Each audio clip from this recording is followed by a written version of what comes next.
कहीं न कहीं इस धरने से जुड़े हुए किसान हैं। आखिरकार इस बजट ने उन तमाम किसानों के लिए क्या दिया है जो बैठ करके एमएसपी मांग रहे हैं, और वही भारतीय जनता पार्टी जो हमेशा ये कहते रही कि हम आय दोगुनी करेंगे। क्या इस बजट के माध्यम से किसानों की आय दोगुनी हो रही है? जहां तक इकोनॉमी को आगे बढ़ाने का सवाल था, लगातार हमारी अर्थव्यवस्था नीचे गई है। जब से नोटबंदी हुई, अर्थव्यवस्था को धक्का लगा, उससे ज़्यादा धक्का लगा जीएसटी को लागू करने से। बाद में कोविड आ गया।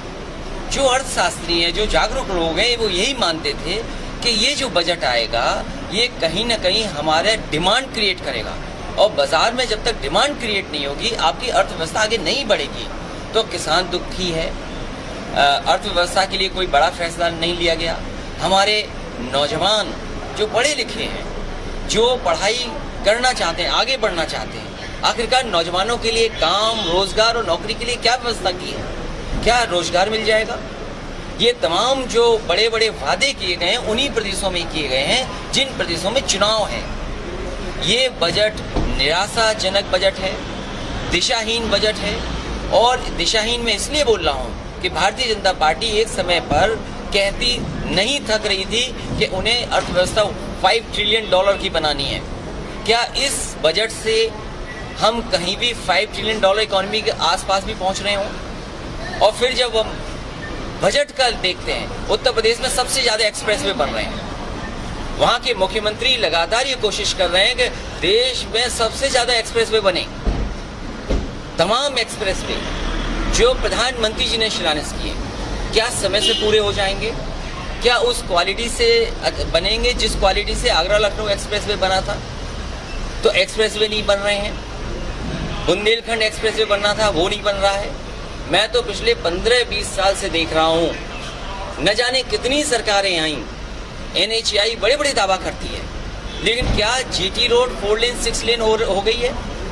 मैं स्पेसिफिक कहता हूँ, शाहजहांपुर में एक ब्रिज है रोजा के पास, पिछले 15 साल से NHAI बना रही है। क्या वो ब्रिज बन गया? आजमगढ़ में जो NHAI की सड़क है, दावा तो ये करते हैं कि हम हवाई जहाज उतार देंगे, हम हवाई जहाज उतारने वाली सड़क बनाएंगे। लेकिन देखिए आजमगढ़ की सड़क जो NHAI ने बनाई है, अगर उस पर चल लें तो शायद आपके पेट में दर्द हो जाएगा। तो जो लोग सपना दिखाते थे $5 ट्रिलियन इकोनॉमी का, उन्होंने किसान को निराश किया है।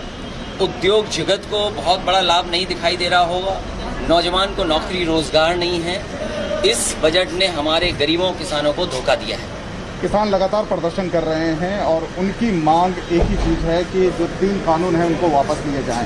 ये बजट से इतर सवाल मैं पूछ रहा हूँ आपसे। समाजवादी पार्टी का पूरा समर्थन है किसानों को, और ये तीनों बिल वापस होने चाहिए, क्योंकि जो इंफ्रास्ट्रक्चर समाजवादी सरकार में बन रहा था, बड़ी बड़ी मंडियाँ, एक्सप्रेसवे के किनारे मंडियाँ, या किसान बाजार, या किसान को क्या सुविधाएं दे सकते हैं, उस तरह के रास्ता अपनाया था, लेकिन वो सब का सब रुक गया।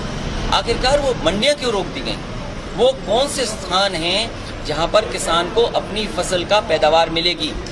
धान में लुट गया, मक्के में लुट गया, अभी तो सरसों आने वाली है। अगर विदेश से तेल आ जाएगा, एडिबल ऑयल बड़ी बड़ी कंपनियां बनाएंगी, ब्रांडेड कंपनियां बनाएंगी, तो हमारे देश का एडिबल ऑयल का क्या होगा? जो देसी हमारा तेल है, जो पिराई के माध्यम से बाजार में पहुंचता था, आखिरकार उसके लिए क्या बाजार है? हमारे जो गरीब हैं, किसान हैं, वो कैसे ब्रांडेड बना पाएंगे? वो कैसे मार्केटिंग कर पाएंगे? एक गरीब किसान थोड़ी मार्केट कर पाएगा। उसके लिए क्या इंफ्रास्ट्रक्चर है? इसलिए बाजार पे छोड़ देना किसान की पैदावार को, और किसान को बाजार में छोड़ देना शायद हमारे किसान को आगे नहीं ले जा सकता। मैं बधाई देता हूँ।